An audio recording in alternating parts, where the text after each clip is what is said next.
오늘 17절 그 하반절 제일 이스라엘은 그 땅으로 건너갔더라 라고 하는 이 말씀을 중심으로 해서 마른 땅으로 건너기 라는 제목으로 말씀을 나누려고 합니다. 말씀을 나누기 전에 제가 한 가지 질문을 좀 해드리고 싶어요. 대답은 하지 않으셔도 됩니다만은 반드시 속으로 생각은 하셔야 됩니다. 네, 뭐 질문이 그렇게 어려운 것은 아닙니다.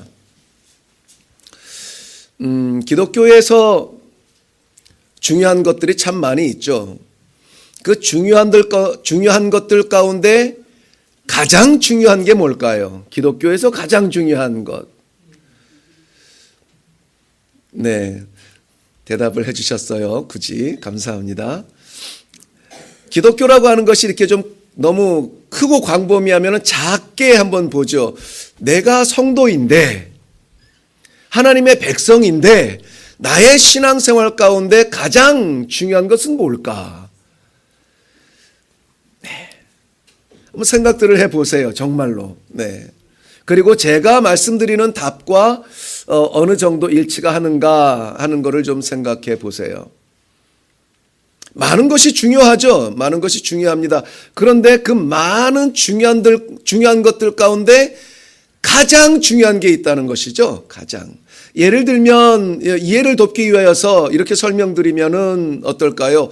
산 정상에 올라가야 해요. 산 정상에 올라가기 위해서는 제일 중요한 것들이 많아요. 날씨도 중요하죠. 복장도 중요하죠. 건강도 중요하죠. 어느 길을 택할 건가도 중요하죠. 여러 가지 중요한 게 많아요. 근데 그것들이 저 위를 올라갈 거야라고 하는 목적 의식이 없으면 아무런 의미가 없는 거예요. 저 꼭대기에 올라가려고 하면 내가 아무리 멋진 넥타이를 메고 수트를 입었어도 어울리지 않는 거잖아요. 그러니까는 우리가 중요하게 생각하는 많은 것들이 있는데 다 중요한데 가장 중요한 게 있다는 거예요. 우리 신앙생활 가운데도 가장 중요한 것, 우리 교회도 가장 중요한 존재의 의미, 우리 기독교에서도 가장 중요한 단어가 꼭 있어요. 그게 뭐냐 하는 것이죠. 말씀 이제 생각을 해보시겠죠? 제가 답을 말씀드리려고 합니다. 우리에게 가장 중요한 것은 관계입니다. 관계예요. 어떤 관계냐면은 하나님과 나와의 관계예요. 하나님과 나와 어떤 관계이냐가 무엇보다 중요해요. 우리가 다른 일 열심히 합니다. 봉사도 하고 전도도 하고 성가대로 섬기기도 하고 많은 일로 우리가 신앙생활을 합니다. 그런데 정말 하나님과 나와 관계가 없다면 그러한 생활들이 무의미하다는 거예요. 아무리 작은 몸부림일지라도 아무리 작은 것 하나라도 하나님과 나와의 관계가 사랑의 관계가 분명히 연결이 되어 있다면 나의 눈짓 하나에도 하나님은 기뻐하실 수 있다는 것이죠. 이 관계는 너무나 중요한 거예요. 어떻습니까? 하나님과의 관계가 어떠신가요? 우리는 하나님과의 관계가 어떠한 신앙생활을 하고 있나요? 에덴 동산에서 시작된 해 아래 아침과 밤, 그리고 사계절로 이어지는 이 역사일의 모든 경험에는 하나님과의 관계에서 이루어졌습니다. 말할 것도 없이 첫사람도 하나님과의 관계 속에서 태어난 거예요. 하나님이 만들어 주셨어요. 그래서 하나님은 뭐라고 말할 수 있냐면은 너는 내 거야 라고 말할 수가 있는 거예요. 그런데 그 사람의 입장에서 하나님과의 관계에서 했어야 될 일들 가운데 우리가 너무나 아픈 기억이 있죠. 죄라는 것입니다. 완전한 에덴 동산을 마련해 놓으시고 거기에 거하게 하셨는데 인간이 하나님을 향하여서 한 것은 범죄였다는 것이죠. 그 죄라는 게 뭐예요? 아담과 하와가 어떤 행동을 했는데 그 행동이 서로 불쾌해서 죄가 아니에요. 그 행동은 누구를 향한 죄였습니까? 하나님을 향한 죄였어요. 하나님을 거스른 것이 죄였어요. 하나님과의 관계를 무시한 것이 죄였어요. 그러니까 죄는 뭐냐면 우리가 누구를 해코지하고 어떤 잘못을 하고 우리의 행동에 어떤 그 부적절함과 부족함이 드러나서 죄가 아니라 궁극적으로는 우리를 바라보시고 우리와 관계하는 하나님을 기쁘시게 못하는 것이 죄라는 것이죠. 하나님을 만족시켜드리지 못하고 그 기쁨을 향해야 하는 우리의 삶의 타겟이 우리에게로 돌아설 때에 이것이 죄라는 것입니다.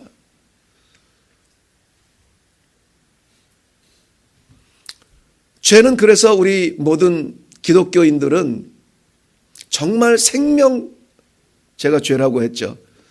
하나님과의 관계는 우리 모두 다가 정말 생명처럼 붙들어야 될 거예요.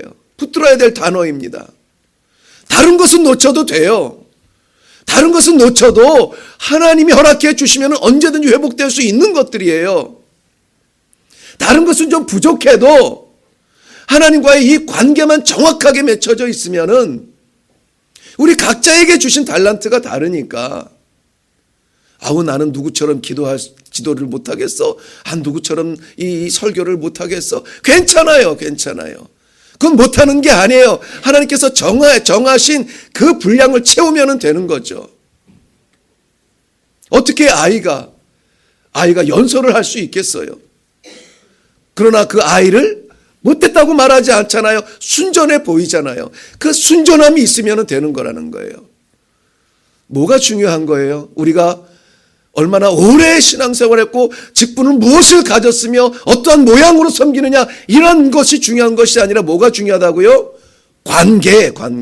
하나님과의 관계가 중요해요. 하나님과 관계되지 않는 것은 죽은 겁니다. 너무 단적인가요?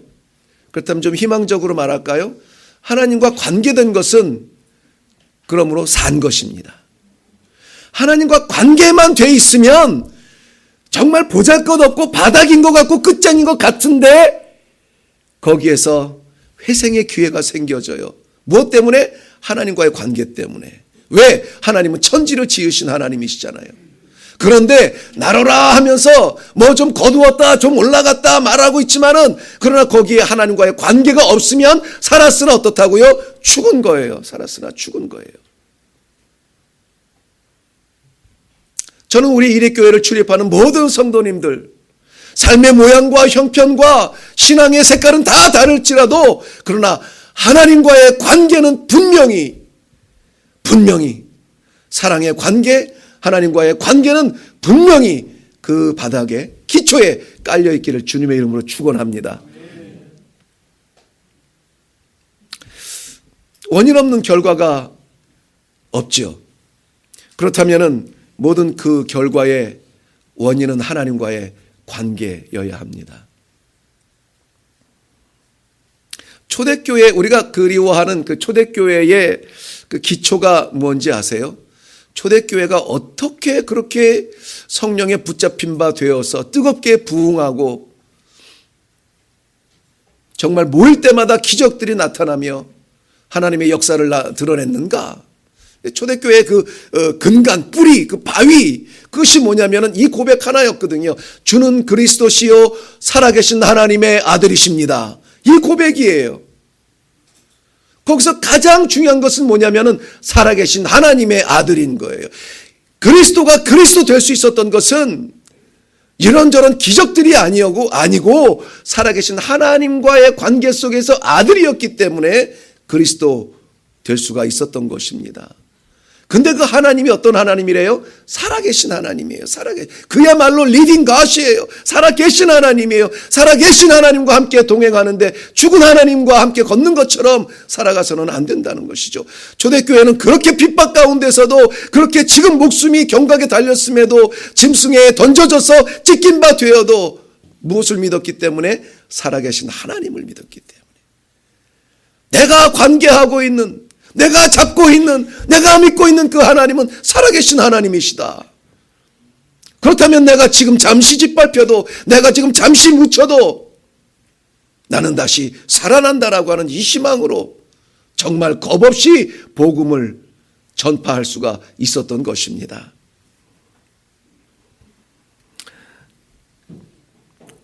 그 믿음이 있었기 때문에 초대교회의 상황과 형편을 초월하여서 복음을 증거할 수 있었던 제자들과 사도들이 이렇게 고백합니다. 생명의 말씀이 여기 있는데 내가 어디에 가겠습니까? 안 가겠습니다. 안 떠날 겁니다. 주와 함께 죽을 겁니다. 왜? 주와 함께 죽으면 주와 함께 살 것을 믿기 때문에. 그 관계가 되어야 되는 것입니다. 성도 여러분, 하나님과의 관계는 어떻게 맺어지는지 아세요? 하나님과의 관계를 우리가 단적으로 표현하는 단어가 영성이라는 단어예요. 하나님과의 관계는 영성 안에 있어요. 영성이 있다 이야기하죠. 뭐가 영성이에요 도대체? 뭐 거룩하게 막 이렇게 기도하고 찬송하고 막 드러내서 막 이렇게 하는 것이 그게 영성인가? 그거 아니거든요. 영성은 하나님과의 관계예요. 관계. 조용한 가운데서도 하나님과의 깊은 관계 때문에 어떤 일을 만나도 흔들리지 않냐는 그런 사람들이 있죠. 그건 누구도 넘볼 수 없는 영성이에요. 영성이에요.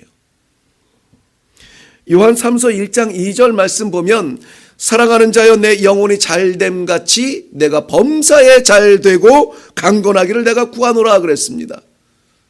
내 영혼이 잘됨같이 범사에 잘되고. 뭐가 먼저입니까? 영혼이 먼저입니까? 범사가 먼저입니까? 영혼이 먼저예요. 영혼이 잘돼야 범사는 따라오게 돼 있어요. 범사는 만사입니다. 만사에 집중하다 보면 너무 우리가 분주하고 바빠서 정말 우선되어져야 되는 영혼을 놓칠 수가 있다는 것이죠. 만사에 형통해도 영혼이 잘못되면 제한적이에요. 뭐 30년, 40년, 50년 가면은 볼 수 없는 형통이에요. 그렇기 때문에 우리는 영혼이 잘 돼야 됩니다. 영혼이 잘 돼야 돼요. 영성 있는 신앙을 가져야 돼요. 하나님과의 관계가 분명한. 그래서 입만 열면은 옆구리만 찌르면은 아이고 하나님, 아이고 하나님. 하나님이 저절로 나와야 돼요. 하나님이 저절로 나와요. 영성을 이야기하는 이유는 우리의 영혼은 성령의 자리이기 때문에 그렇습니다.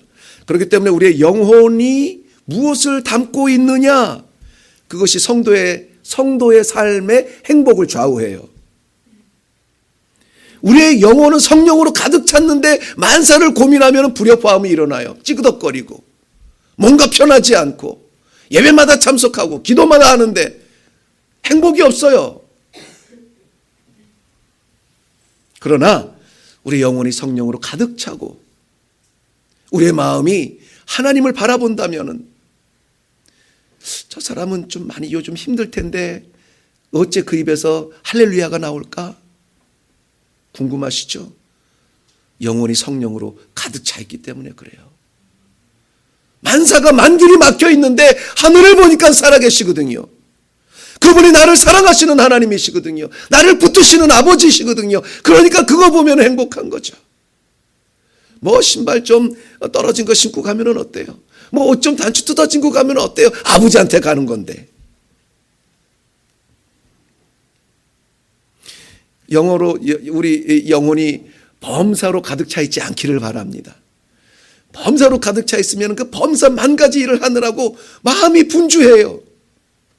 마음이 분주해요. 우리 영혼이 성령으로 가득 차시기를 바랍니다. 단순한 영혼, 단순한 마음 되기를 바라요. 한 가지만 채우면 되는데 얼마나 좋습니까? 이거는 뭐 굳이 설명드리지 않아도 되는 부분들이긴 합니다만은 이렇게 얼굴을 보면은요, 내가 이거를 반드시 그렇다라고 말할 수는 없어요. 왜냐하면 대부분 지금 그렇게 보이니까는 그렇게 말했다가는 큰일 날 것 같은데, 만사에 복잡한 사람은 예배 시간에 앉아도 얼굴이 복잡해요. 그렇죠. 이렇게 이런 모습이어야 되는데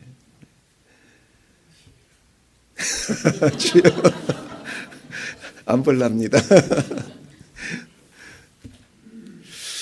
성령으로 가득 찬 영혼은요, 어디를 가도 만 군데다가 데려다 놔도 저 사람 뭐 좀 잘못된 거 아니야 싶을 만큼 행복해 보여요. 기뻐 보이고 힘 있어 보이고 긍정적으로 말해요. 하나님과의 바른 관계를 위해서 이 영성을 유지하기 위한 방법을 제가 설명을 좀 이제 해드리려고 해요. 에베소서 5장 16절 이후에 보면 세월을 아끼라 때가 악하니라. 그러므로 어리석은 자가 되지 말고 오직 주의 뜻이 무엇인가 이해하라 라고 말씀하고 계세요. 세월을 아끼라. 세월을 아끼라는 것이 무슨 뜻인가요? 시간을 아껴야 되는 건가요? 분초를 쪼개야 된다는 건가요? 세월을 아끼라고 하는 그 말의 뜻은 뭐냐면 하나님의 뜻을 분별하라, 이해하라 그거예요. 하나님의 뜻을 좀 알아라 하는 것이죠. 그렇다면 어리석은 자는 뭐냐면은 세월을 낭비하는 자인데 어떤 자냐면 하나님의 뜻이 뭔지 잘 관심이 없어요. 뭔지 모르겠어요. 그냥 하는 거예요.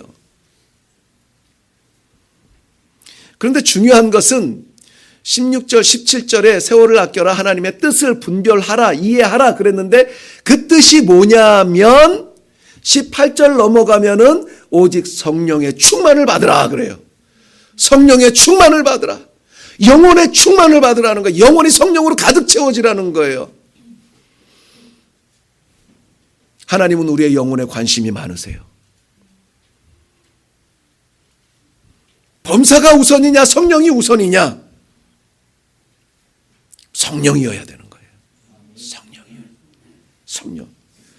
범사가 우선이면 범사와 관계가 있는 거고 성령이 우선이면 성령과 관계가 있는 거고 우선 앞뜨거 하면은 손부터 떼듯이 우리가 급한 것부터 찾게 돼 있거든요. 범사가 우선이면 길 막히면은 누가 도움이 될 데 없을까? 어디 좀 땡길 데 없을까? 자꾸 두리번거려요. 성령이 우선이면은 어떤 길을 만나도 위를 보며 기도가 먼저 시작이 되어지죠. 기도에는 하나님의 능력이 부어진다고 했는데 그 관계만 되면 하나님의 능력이 내 능력이 되는데 할렐루야. 자, 그런 이스라엘 백성들 아마 천지창조 이래로 아마 말라본 적이 없는 그 강바닥을 오늘 건너는 거예요. 요단강을 건너는 겁니다. 그런 사람들이 어느 길을 걷느냐면은 마른 길을 걷는다는 겁니다. 여기서 말랐다라고 하는 것은요, 그냥 강물이 흐르다가 물이 멈추어서 물이 없네 이 상태가 아니에요. 말랐다고 하는 것은 정말 그대로 드라이 그라운드라고 했어요. 그냥 축축하고 질퍽거리는 진흙탕에 건너는 것이 아니라 마른 땅을 건너는 거예요. 물을 막아서 길을 내시는 하나님이 진흙탕을 말려서 먼지나게 하시는 것, 이거는 일도 아니잖아요. 하나님의 백성들을 그 강에 건너게 하시는데 마른 땅을 건너게 하신다는 것입니다. 이 부분은 좀 오래전에 저희가 새벽 예배와 한 번 더 살펴보았기 때문에 길게 설명을 안 드립니다. 자, 이런 땅을 한 번쯤 밟아봐야 되지 않겠습니까? 우리도 기적이라고 하는데 이것을 간증으로만 듣는 것이 아니라 나의 삶 속에서도 이런 간증이 좀 있어야 되지 않겠어요? 이런 간증 같은 이 기적이 어디에서 시작이 되냐면 어떻게 보면 기적도 중요하지만 그 기적의 원인이 더 중요하잖아요. 그렇다면 그 원인만 알면, 입구만 알면 우리도 글로 들어가면 되니까. 그게 뭐냐면 바로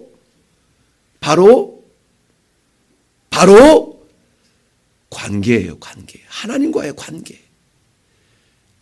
하나님과의 관계만 되면 하나님이 그의 자녀 추락하도록 내버려 두지 않는다니까요. 그냥 물가에 서서 어떻게 해야지 건너가야 되는데 건너가야 가나안인데 그거 하나님이 구경하고 있지 않는다고요. 관계만 되면 하나님이 물이 아니라 하늘을 갈라서라도 그 땅을 지나가게 하시고 그 땅을 밟게 하신다는 것이에요. 뭐가 중요해요? 기적이 중요합니까? 관계가 중요해요. 관계만 되면은 기적이 아니라 기기적도 하나님께서 일으켜 주세요. 관계만 분명하면 학비가 아니라 용돈까지 주시잖아요. 우리 부모님들이.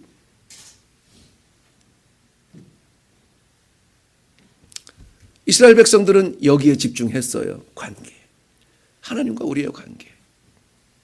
가데스 바네아에서 시작됐던 불신과 형벌의 광야 40년이 지났습니다. 그래서 그 당시에 불신과 아이고 무서워서 못 가겠다 야. 불신의 그 시대와 하나님의 형벌의 시대가 40년으로 마무리됐고 지금 이 말씀을 보고 이 마른 땅을 바라보는 백성들은 누구냐면 그 이후에 하나님의 은혜로만 살아왔던 사람들, 가나안에 대한 소망이 있는 사람들이에요. 불신과 형벌은 지나가고 믿음이 회복되고 언약이 선포되는 자리가 오늘 이 요단강의 자리였습니다. 우리 한번 따라서 해볼게요. 믿음이 회복되고 언약이 선포된다. 믿음이 회복되는 그 자리에 언약이 선포되어지고 그 자리에서 요단강이 갈라지고 마른 땅을 내딛게 된 것입니다. 우리가 읽지는 않았지만은 여호수아 3장 5절 앞부분에 가보면은 여호수아가 백성에게 이르되 너희는 자신을 성결하게 하라. 여호와께서 내일 너희 가운데 기이한 일을 행하시리라 말씀하고 있습니다. 여호와와 백성들 간의 관계를 이야기합니다. 3장 6절 말씀 보면 또 제사장들에게 말하여 이르되 언약궤를 메고 백성들 앞에 건너가게 하며 곧 언약궤를 메고 백성들 앞에 나아가니라. 막 선포해요. 그러니까 급해진 건 누가 급해졌어요? 하나님이 급해진 거예요.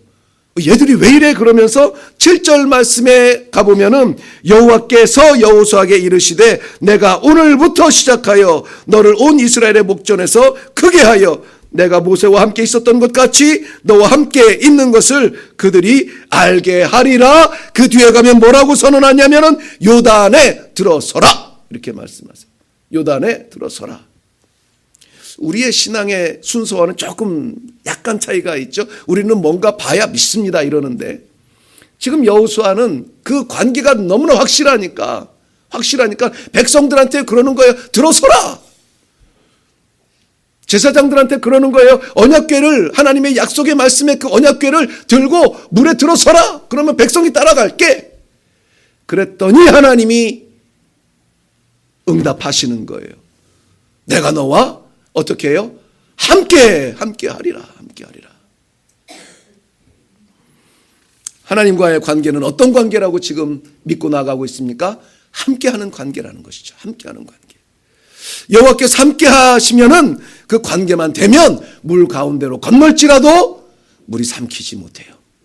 불 가운데 지날지라도 불이 태우지 못한다는 것입니다. 3장 11절과 13절 말씀에 여호수아가 고백하는 여호와는 이런 여호와입니다. 온 땅의 주 하나님. 예배당 안에 갇혀있는 하나님이 아니라 온 땅의 하나님이에요. 온 땅의 하나님.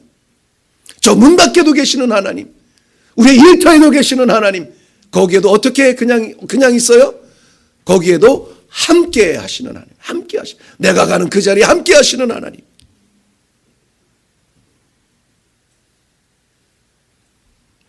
그 확신으로, 그 관계로 첫 발을 내디디면 길이 열릴 줄로 믿습니다.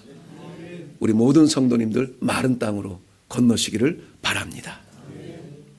자, 그러기 위해서는 결론의 말씀이에요. 또 목사님 그러기 위해서는 한다.